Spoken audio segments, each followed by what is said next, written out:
All right, I'm going to talk about South Carolina quarterback Lanorris Sellers and preview the 2025 season. If you've watched this channel before, you know we're big Lanorris Sellers fans. We did a lot of film breakdowns over Sellers last year. So today we're going to talk about his strengths. We're going to talk about the improvement areas, and we're going to look at what we have created. We created a little QB spotlight model. We're going to look through what the model says. It does, I think, a decent enough job or a broad enough job to give us an idea of Lanorris Sellers and helps preview the season. Then we'll look at what the film tells us, how he does against the blitz, how he does against play action, how he does, on deep ball throws, and then we'll talk about the 2025 season.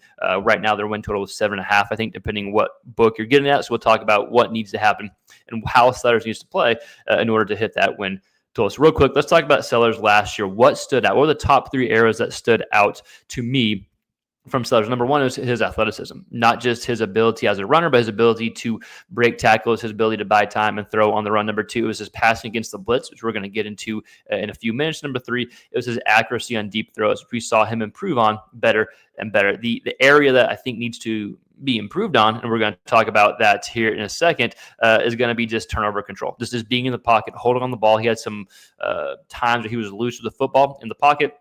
So holding on to the ball, turnover avoidance is going to be number 1 for Sellers. So with that said, let's go ahead and look at this QB spotlight model. I'll pull it up right here. This is the first time kind of using this StreamYard, site doing this. So give me a second if I screw up on it. So the QB spotlight model, we took into consideration 5 different categories. Number 1, it was accuracy and efficiency. Number 2, it was the deep ball accuracy and the deep ball completions in general, how good you were on deep balls. Number 3, it was turnover avoidance.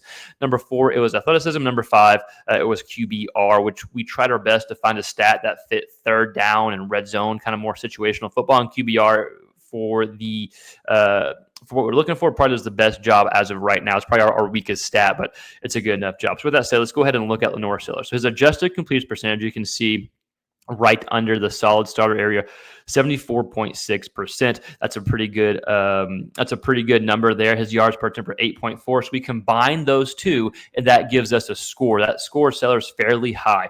I think there's still some room for improvement, some more consistency pushing the ball downfield, but that score, Sellers, pretty high when you combine accuracy and efficiency.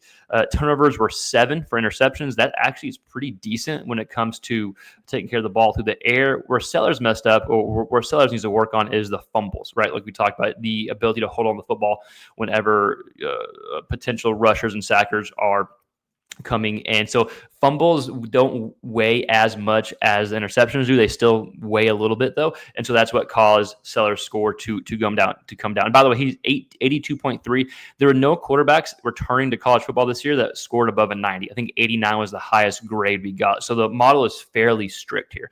Also, I think the model is a little bit limited for sure, which we'll get into in a second. His 20-yard completions. 20-plus yard completions was at 19. However, what really helped him grade well in the deep ball category was his completion percentage on those throws was 50%. That placed him just right behind DJ Lagway in the SEC for quarterbacks that qualify. So you want to see that number improve, and it did later on the season, like games against Mizzou come to mind, but the accuracy was there. And then, of course, he graded extremely well when it comes to athleticism. 852 yards on the ground, not including sacks. And then I believe he led the SEC. I have it right here. He led the SEC. Led the SEC with yards after contact. So out of those 52 yards, 581 yards came after contact. And then, of course, he had a ton of throws on the run as well. Then his QBR was 69.8. Not horrible. That's a decent grade. You probably want to be a little bit higher, and that will boost his QB spotlight rating there. Again, that's the best stat we have right now to combine third down, combine red zone, in this situational football here. So the limitations with this model is number 1, doesn't take into consideration how you make the team around you, how better you make the team around you, which that's something Sellers did a lot last year, right? You saw the team get better because of Sellers. Number 2, doesn't take into consideration the strength of schedule. So for example, there were some group of 5 quarterbacks who graded higher than Sellers, even though you would take Sellers 10 out of 10 compared to those other quarterbacks. And then the last one, it can't grade traits or can't grade leadership qualities. It can't grade the ability to get better over the season. So obviously, like Old Dominion, some of Sellers' first few games started off a little rocky. Then he got better and better and better. And by Texas A&M, by Mizzou, by Clemson, he was playing like one of the best quarterbacks in college football. So it doesn't take that into consideration. So it's still limited. There's some limitations here, but at the same time, I think does a good enough job giving us a broad overview. We know that he was accurate and efficient over the course of the season. We know he needs to improve on his turnover avoidance. We know he needs to probably improve a bit more on some situational football. But we know he's a freak athlete. We know he's a better passer than given credit for. So I think does a good job giving a broad breakdown here. So with that said, let's go ahead and look at what the film tells us from 2024. We'll talk about. The number one thing is athleticism, right? Like we talked about. Led the SEC in yards after contact, 500 and whatever that number was, 500 and where is it? That's not good. Podcasting, 581 here. The next closest last year was Jalen Miller at 433. So he had right close to 150 yards above the next quarterback. The next player that was closer to the SEC, or that was second in yards after contact. And also a lot of his throws, a lot of his big plays came on the run. The play against Texas A&M, play against Vanderbilt, like there he had several plays where he looked like he was sacked in the backfield, broke for a big play there. Number two, the blitz, how he did against the blitz versus whenever the defense would drop 7 or 8. He was much better against the blitz. This really stood out to me against Texas A&M. It was a big 3rd and 6. It was a middle through the game. They're at the 50-yard line. A&M brings pressure, and then Sellers delivers the ball exactly where the pressure is coming from here. So against the blitz, he threw 10.1 yards per attempt, 11 touchdowns, only 2 interceptions. Whenever the defense would drop 7 or 8, his yards per attempt went down by almost 3 yards, 7.3. 7 touchdowns to 5 interceptions. So the majority of his picks came when the defense would drop 7 or 8. So what does that tell me? Well, it tells me whenever there's more defenders covering space and they're dropping back 7 or 8 guys, that's his next step of improvement. Whenever the defense is bringing pressure, a lot of times Sellers can, 1, escape that, or 2, the pressure is coming from, which isn't always the case for young quarterbacks. So that was a pretty good stat there. But if you are looking for an area of improvement, it's against defenses dropping 7 or 8 here. Let's look how it did on play action. So play action here, play action versus non-play action. So 72% 72 and change of his dropbacks came on a straight dropback. So it did not come on play action. And he actually did a fairly decent job push the ball downfield, but all of his interceptions were on those throws. So that tells me the utilization of play action helped get the defense out of position. The threat of the run game, whether it was him, the running back, whoever it was, the threat of the run game helped get defenders out of position, opened up some throwing lanes. You can see his yards per attempt were right at a yard over the yards per attempt when it came on straight dropbacks, and he had 10 passing touchdowns and 0 interceptions off of play action. So definitely more comfortable off of play action. So the next step is continuing to get better whenever you don't need play action. Like if it's a 3rd and 10, 3rd and 12, and there's the third play action is essentially voided there, you want to make sure he's getting better there. But he was fantastic off of play action. Deep ball ability. This was something that we talked about here a minute or two ago when we break down the model. 19 completions, and his completion percentage was 50%. Like we said, it was second in the SEC, minimum 30 attempts to qualify. That was just the number we put out. Only DJ Lagway was more accurate on those type of throws.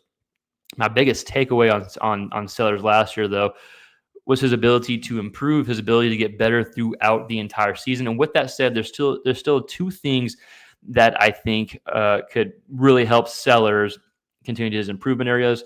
Number 1, turnovers, but I think what plays a role in that is holding on the ball too long. It's kind of a double-edged sword with Sellers, because a lot of times holding on the ball longer than the quarterbacks helps Sellers, extend plays, helps him have big plays on the ground, whatever it may be. But at the same time, let's see, we got this stat here. At the same time, I think holding on to the ball a bit too long in the pocket, maybe sometimes throw it away, maybe sometimes just be more aware of the surroundings. Only Marcel Reed in the SEC held on to the ball longer out of all starting quarterbacks in the SEC last year. So I think you do live with this to an extent because he made some special plays, but at the same time, I think you want to continue to improve in that area, get rid of the ball quickly. I think he will the more and more comfortable he is in the offense, and with year 2 coming in. So those are my 2 improvement areas of Lanorris Sellers: turnover avoidance and not holding on the ball quite as long. It can lead to big plays. It's not always. I think it can lead to some turnovers as well. So let's quickly review the 2024 season of Sellers, right? So we looked at what the film and data shows us just a second ago. We looked at this QB spotlight model.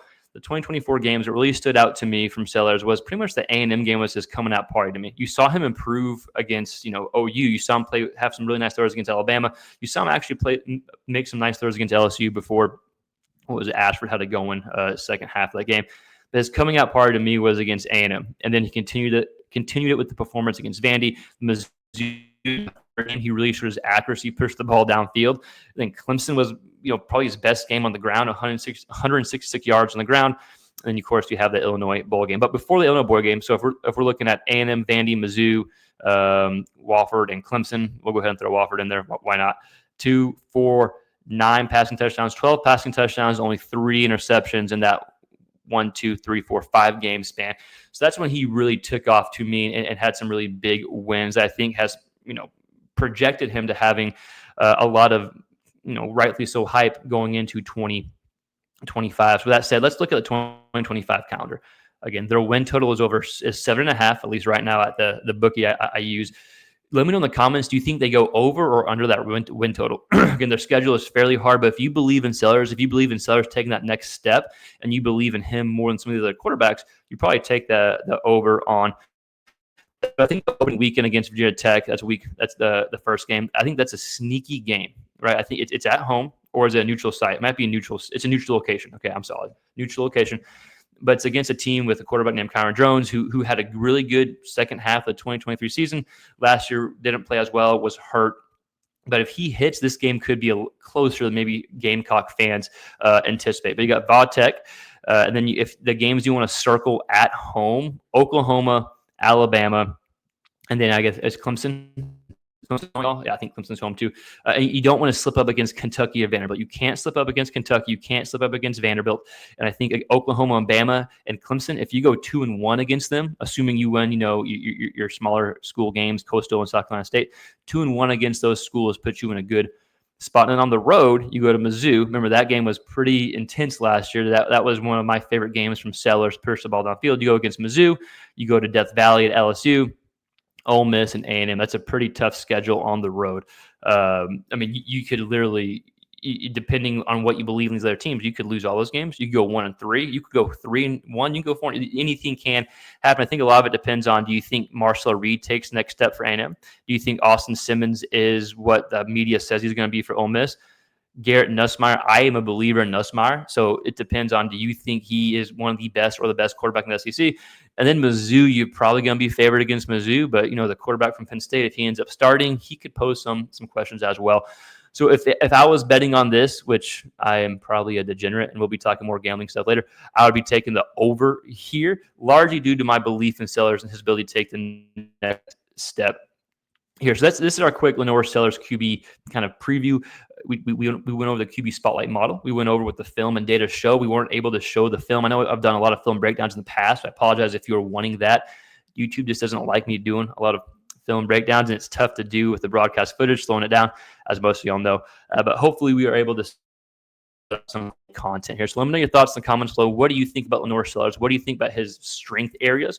Again, the ability to have accurate balls downfield, his athleticism, and how well he did against the blitz. And then tell me what you think about his improvement areas. Where does he need to take the next step as a quarterback? And we talked about turnover avoidance and then getting rid of the ball quicker when he's in the pocket. Let us know your thoughts in the comments below. We'll be putting out a lot more SEC quarterback content here.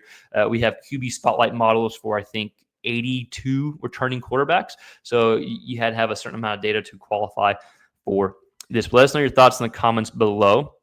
And as always, thanks for watching. We appreciate you. Like, subscribe, all that YouTube stuff. We'll have a lot of QB content, college quarterback content coming out throughout the season. We're starting our preview series now. Thanks for watching. Peace.